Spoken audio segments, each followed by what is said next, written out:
Itu yang akan dikembalikan Jawa, dan itu akan menjadi pedoman untuk seluruh dunia. Dan itu tidak lama lagi ya? Ya udah, tandanya sudah ada. Makanya saya bilang Sudah berproses. nanti kalau sudah ada letupan atau lawu batuk, ndang siap-siap baik.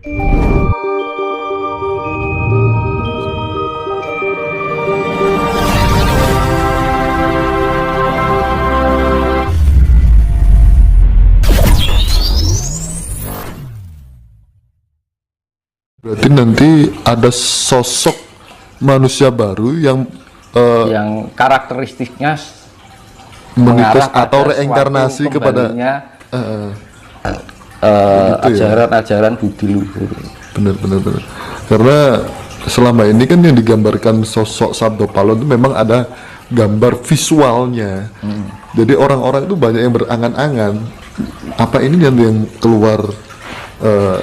Buat apa angan-angan kalau kita nggak ada tindakan? Nah itu loh Mas. Nah untuk menjawab itu kan butuh orang-orang seperti Mas Tinus gitu kan. Ilmu Jawa, ilmu kasunyatan, makanya kan sedini mungkin ayolah kita itu nggak bisa hidup sendiri. Makanya ada orang yang merasa ditugaskan, merasa kuasa, emang dia bisa bekerja sendiri? Nggak bisa. Bullshit namanya. Kita tuh semua tuh kesamaan, saling cukupi, saling melengkapi kok. Iya. Kan gitu. Jangan merasa kita hebat lah, ibaratnya gitu. Ada banyak, ini nanti banyak timbul orang yang merasa ditugaskan, akhirnya timbul jumawa. Saya punya kunci ini, kunci amanah ini. Itu pasti terjadi. Tanpa saya nanti dunia ini tidak akan damai. Ada yang nanti tahun depan ini banyak bermunculan seperti itu. Keakuan gitu ya. Jumawa. Loh, akhirnya apa, lari dari konsep adil. Benar. Jeneng adil orang beda-beda ke, entah itu tinggi, atas, bawah, kanan, kiri, depan, belakang, orang gagas. Ya namanya titik tengah gitu. Jenenge pamomongnya kan kudu itu keadilan, itu yang namanya sifatnya pancer ya. Jadi tidak meninggikan diri, tidak merendahkan diri, tidak mengedepankan diri, tidak membelakangkan diri, tidak menganankan juga tidak mengirikan, menurut. Belen gitu ya. Nah, belen, poros. Iya. Nah, ini berkaitan dengan Keraton Solo. Seperti apa itu Mas? Keraton Solo apa? Julukannya apa Mas? Keraton Solo.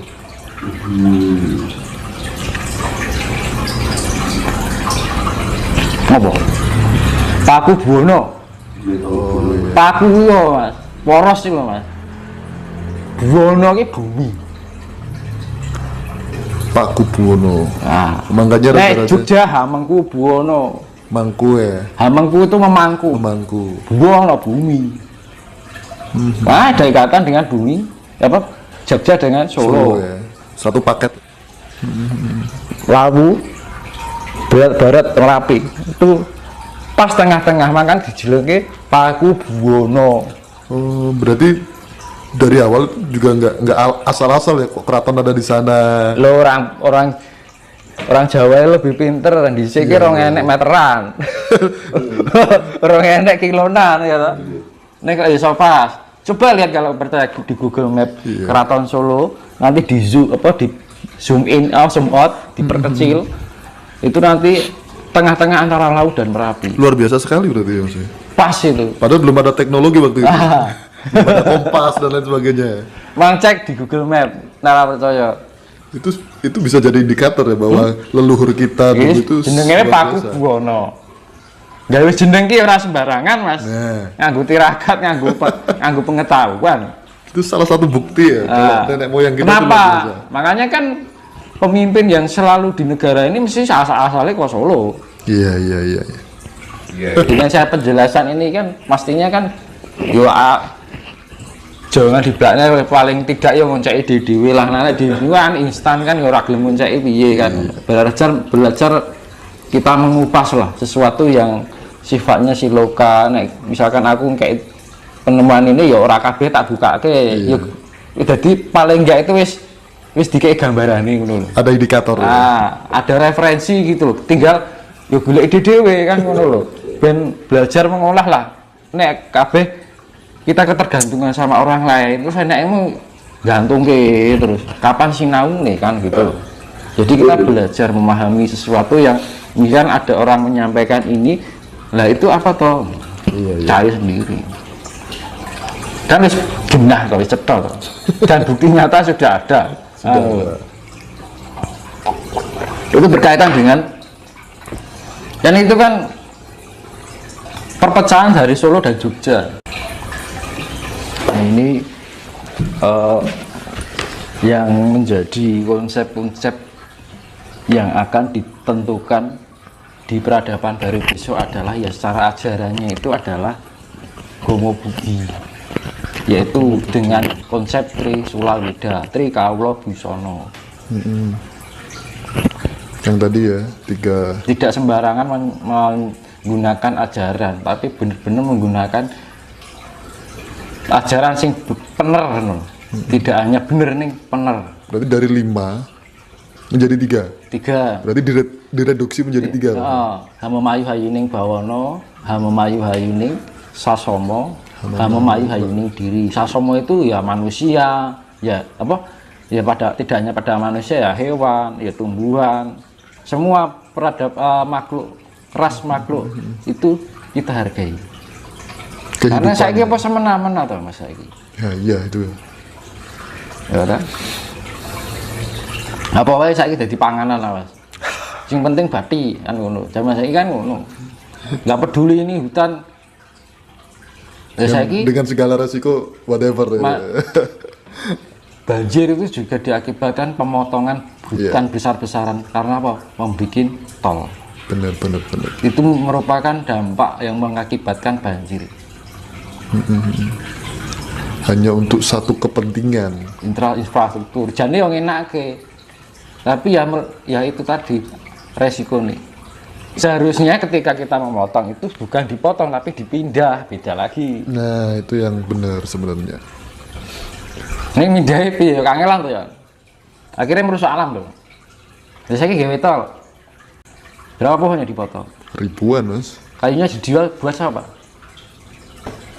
Ya kepentingan mereka. Kepentingan iya tak? Iya.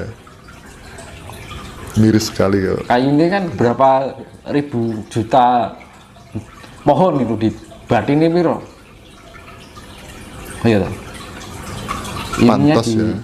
Pantas orang alam. pada sekarang pada cari untungan. Iya. Gitu. Pantas alam murka setelah kejadian. Sing murka lak menungsone, alam hanya berefleksi.